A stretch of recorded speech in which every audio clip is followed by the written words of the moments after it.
सभापतिले यो बैठकको निर्णय अनुसार बैठकको समय दिन्छु केही पनि हुँदैन मन्त्रीज्यूले समय तोक्नै पर्छ समय दिनै पर्छ यो सभापतिज्यू देशलाई एकजोट आएको बेलामा मन्त्रीज्यूले बनाउन पाइँदैन मान्यज्यू मैले मन्त्रीज्यूलाई समय दिइसकेको छु म एउटा सल्लाह दिन चाहन्छु मन्त्रीज्यूलाई मैले समय दिइसकेको छु अनावश्यक रूपमा मन्त्रीको इन्टिग्रिटीमाथि प्रश्न नगरौँ मान्यज्यूहरू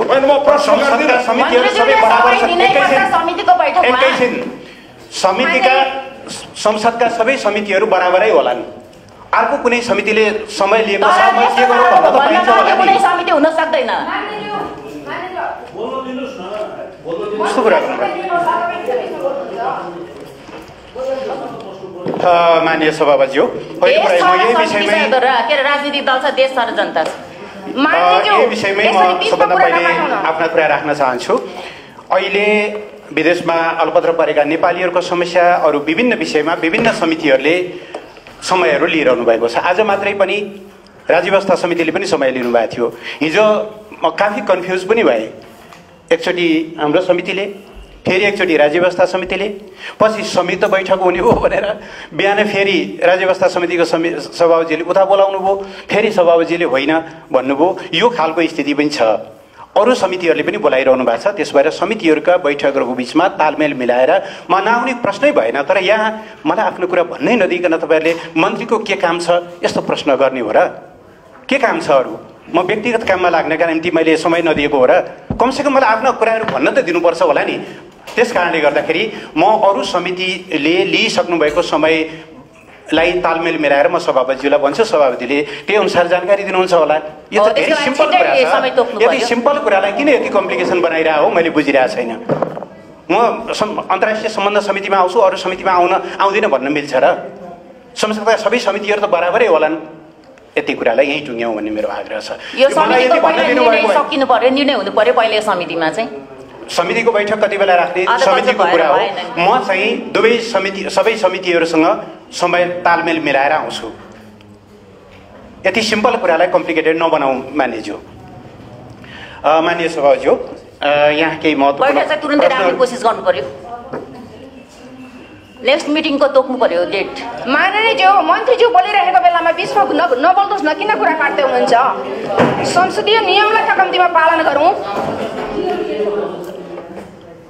बोलौ मान्यज्यू बोलौ हुन्छ हस्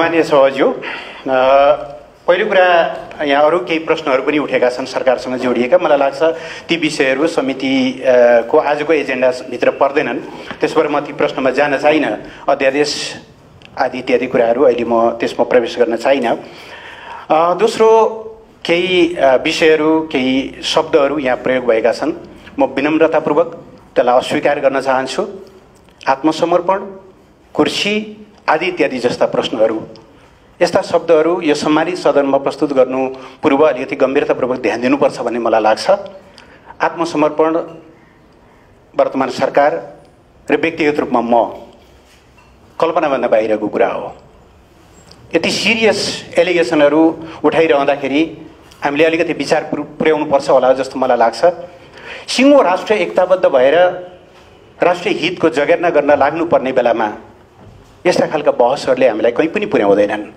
दोस्रो यो पक्षमा ध्यान दियोस् भन्ने म आग्रह गर्न चाहन्छु र त्यस्ता खालका प्रश्नहरू त्यस्ता खालका शब्दहरूलाई म खारेज गर्न चाहन्छु तेस्रो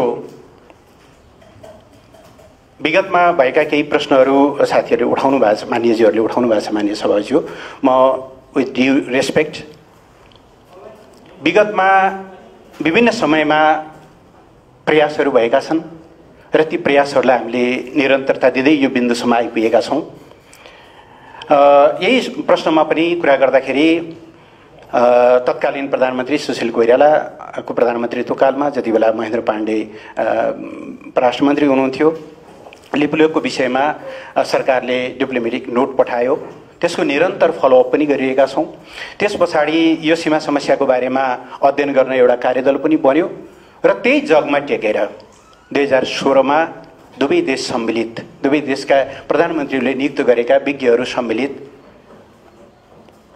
यो प्रबुद्ध व्यक्ति समूह बनेको हो, त्यसैको एउटा कन्टिन्युटी हो। त्यसलाई चाहिँ अस्वीकार गरेको, अघिल्लो सरकारले गरेका कामहरूलाई चाहिँ थाती राखेको भन्ने प्रश्न होइन। यसलाई यस रूपमा नबुझिदिनको निम्ति म माननीय सभापति मार्फत माननीय ज्यूहरूलाई म आग्रह गर्न चाहन्छु। त्यसैको निरन्तरतामा आएर एपीजीले सर्वसम्मत ढङ्गले एउटा प्रतिवेदन तयार गरेको छ। नेपालको फर्म विश्वास के हो भनेदेखि त्यो प्रतिवेदनको कार्यान्वयनले दुई देश बीचमा रहेका इतिहासदेखि थाँतिरहेका मुद्दाहरूलाई सल्टाउन, अविश्वास या विश्वासको वातावरणलाई राम्रो बनाउन, विगतमा अविश्वास सृजना हुने कतिपय मुद्दाहरूलाई सल्टाउन र 21औं शताब्दी सुहाउँदो एउटा नयाँ चाहिँ भनौँ न सम्बन्ध निर्माणका लागि त्यसले कन्ट्रिब्युट गर्छ। त्यही कारणले हामी लगातार त्यसको पक्षमा उभिँदै आएका हौँ। त्यस कारणले अघिल्लो सरकारले गरेका कामहरूको निरन्तरताको रूपमा यी काम भइरहेका छन् भन्ने म आग्रह गर्न चाहन्छु। त्यति बेला दिएको वक्तव्य साह्रै ठुलो, अहिलेको औपचारिक यस्ता प्रश्नहरूमा यो राजनीतिक दृष्टिकोण चाहिँ राम्रो हुँदैन भन्ने म आग्रह गर्न चाहन्छु। वक्तव्य त्यति बेला पनि वक्तव्य होला, औपचारिक हो भने त्यो पनि औपचारिक हो, यसलाई पनि औपचारिक भन्नुपर्ने होला। त्यो सारवान हो, सब्स्ट्यान्टिभ हो भने यो पनि सब्स्ट्यान्टिभ होला। कि मेरो पार्टी मेरो प्रधानमन्त्रीले गरे हुनाले त्यो सब्स्ट्यान्टिभ, मेरो पार्टी होइन, मेरो प्रधानमन्त्री होइन, त्यस कारणले त्यसले गरे चाहिँ औपचारिक भन्ने त हुँदैन होला। सरकारको तर्फबाट गरिने सबै यस्ता कूटनीतिक पहलहरू सब्स्ट्यान्टिभ नै हुन्, कुनै औपचारिक होइनन्। म विनम्रतापूर्वक आग्रह गर्न चाहन्छु। भेरी सिम्पल एउटा आग्रह छ। यहाँ केही मान्यजीहरूले सिग्नेचरको कुरा उठाउनु भएको छ। मेरो यति मात्रै आग्रह छ, डिप्लोमेटिक स्टेटमेन्टका, डिप्लोमेटिक चाहिँ करेस्पोन्डेन्सका अन्तर्राष्ट्रिय प्रचलनहरूलाई एकचोटि हेरिदिनु भयो भनेदेखि यो प्रश्न उठ्दैन। हामीले यो सम्मानित ठाउँमा किन हस्ताक्षर भएन, हस्ताक्षर बिनाको चाहिँ वक्तव्य, त्यही वक्तव्यको आधारमा भारतले वक्तव्य दिइसक्यो, हामी यसलाई व्यवहारिक भन्छौँ। यस सम्बन्धी अन्तर्राष्ट्रिय प्रचलनहरू के छन्, अभ्यासहरू के छन्, यो त सजिलै हेर्न सकिन्छ होला। अघि मलाई केही साथीहरूले गुगल हेर्न सुझाउनु भयो, गुगलै हेर्दा पनि भेटिन्छ होला। टप मोस्ट पोलिटिकल लिडरसिपको अनरसिपमा जारी हुने वक्तव्य हुन्थ्यो। त्यो के अरे स्पोक्स पर्सनको, प्रवक्ताको वक्तव्य होइन, त्यो सचिवको वक्तव्य होइन, साउथ एसिया हेर्ने डिभिजनको वक्तव्य होइन, परराष्ट्र मन्त्रालयको आधिकारिक वक्तव्य हो। त्यस रूपमा बुझिदिनु हुन म आग्रह गर्न चाहन्छु। यस्ता प्रश्नहरूमा अल्झिँदा हाम्रो चाहिँ छलफल जता केन्द्रित हुनुपर्ने हो त्यता केन्द्रित हुन पाउँदैन भन्ने मेरो आग्रह छ। अब जहाँसम्म नक्साको विषय छ, नक्साको बारेमा यो सम्मानित समितिको निर्देशन सरकारलाई प्राप्त भएको छ। नक्सा सार्वजनिक गर्नु अगाडि त्यहाँको टेरिटोरीको टोपोग्राफिकल, सेटेलाइट लगायतका सबै कुराहरूको अथेन्टिक, किनभने 1 इन्च बढी पनि हुनु भएन, 1 इन्च तल पनि हुनु भएन होला। सिम्बोलिक ढङ्गले जारी गर्ने कुरा एउटा होला, तर तपाईँले नक्सा नै जारी गर्दा त त्यसलाई भोलि हरेक हिसाबले स्थापित गर्ने गरी गर्नुपर्ने भएको हुनाले सरकारले आवश्यक प्राविधिक तयारीहरू गरिरहेको छ। नक्सा सार्वजनिक गर्ने कुरामा कुनै कठिनाइको कुरा भएन। तर यो दुईटा प्रश्नलाई एक ठाउँमा नजोडौँ भन्ने मेरो आग्रह के छ भने, नक्सा सार्वजनिक भएको भए अहिलेका समस्या आउँदैन थियो, नक्सा सार्वजनिक नभएको हुनाले आयो भन्ने खालको होइन। किनभने अहिले मैले जुन अघि 18-19 किलोमिटरको कुरा गरेँ, त्यो त अहिले नेपालको नक्सा जुन लिपुलेखसम्मको नक्सा त नेपालले पहिल्यै जारी गरेको 2032 सालको नक्सामै छ। त्यो नक्साबाटै त्यो बाटो गएको छ। नक्सा नभएको कारणले बाटो गएको, नक्सा भएको कारणले नगएको भन्ने होइन। दुईटा कुरालाई फरक फरक गरेर हेरौँ। म सम्मानित समितिको त्यो निर्देशनलाई गम्भीरतापूर्वक लिएको छु। हामी थप छलफल पनि गर्नेछौँ। म फेरि पनि आग्रह गर्न चाहन्छु, आधिकारिक नक्सा सार्वजनिक गर्नु अगाडि त्यसले पुरा गर्नुपर्ने केही प्राविधिक कामहरू हुन्छन्, जुन प्राविधिक कामहरूलाई हामीले चाहिँ सम्पन्न गरेर उपयुक्त समयमा त्यसलाई चाहिँ नक्सा सार्वजनिक गरिनेछ। अब यो विषयमा चिनको पनि ध्यान आकर्षण गराउनुपर्ने अत्यन्त महत्त्वपूर्ण सन्दर्भ मान्यजीहरूले उठाउनु भएको छ। सही हो, किनभने नेपाल, चीन र भारतको बिचमा त्रिदेशीय बिन्दु अहिलेसम्म हामीले टुङ्गो गरेका छैनौँ। चीनसँगको सीमा सन्धि 1961 हुँदा र प्रोटोकल 1962 गर्दाखेरि त्यो त्रिदेशीय बिन्दु तय नगरिकनै जिरो चाहिँ पिलर नराखिकन 1 नम्बर पिलरबाट हाम्रो काउन्ट सुरु भएको छ। 1 देखि लिएर 97 सम्म गरेर पश्चिमबाट पूर्वतिर गएको छ। अर्थात् त्रिदेशीय बिन्दु हामीले अझै टुङ्गो गरेका छैनौँ। यो 3टा देश मिलेर गर्नुपर्ने छ र त्यसका लागि यो प्रश्नमा हामीले कहीँ न कहीँ चीनसँग पनि परामर्श गर्नुपर्ने आवश्यकता देखिएको छ। मान्यजीहरूको यो सुझावलाई मैले गम्भीरतापूर्वक लिन चाहन्छु र त्यही हुने मैले विश्वास यहाँहरूलाई जानकारी गराउन चाहन्छु। परराष्ट्र मन्त्रीलाई थाहा थिएन अथवा नेपालका संयन्त्रहरूलाई थाहा थिएन भन्ने कुरा एकदमै गलत कुरा हो। अब कहाँबाट मान्यज्यूले त्यो कुरा उल्लेख गर्नुभयो थाहा छैन। सायद अस्ति एउटा कुनै मिडियाले, म भर्खर पार्लियामेन्टबाट बाहिर निस्कँदै थिएँ, हामी 6:30 भन्दा अझै पछिसम्म पार्लियामेन्टमा थियौँ। निस्किने बित्तिकै कसैले यहाँ बाटो त उद्घाटन भएछ नि, के भन्नुहुन्छ भन्यो। मैले थप अध्ययन गरेर म तपाईँलाई बताउँछु भनेको यति हो। अब के लेख्छन् अब यी सबै कुराहरूतिर म जान चाहन्न। सरकारलाई भलिभाँति थाहा छ। 2008 देखि काम सुरु भएको कुरा सरकारलाई थाहा नहुने भन्ने कुरा, नेपालका अन्य निकायहरूलाई थाहा नहुने भन्ने कुरा भएन। तदनुरूप नै सूचनाहरूको डिसिमिनेसन, त्यसको विश्लेषण, तदनुरूपका चाहिँ पहलहरू निरन्तर भइरहेको बेहोरा म यहाँलाई जानकारी गराउन चाहन्छु। पहलका बावजुद पनि हाम्रा रिक्वेस्टहरूलाई चाहिँ ध्यान नदिएर यो विषय अगाडि बढेको भन्ने कुरा चाहिँ म आग्रह गर्न चाहन्छु।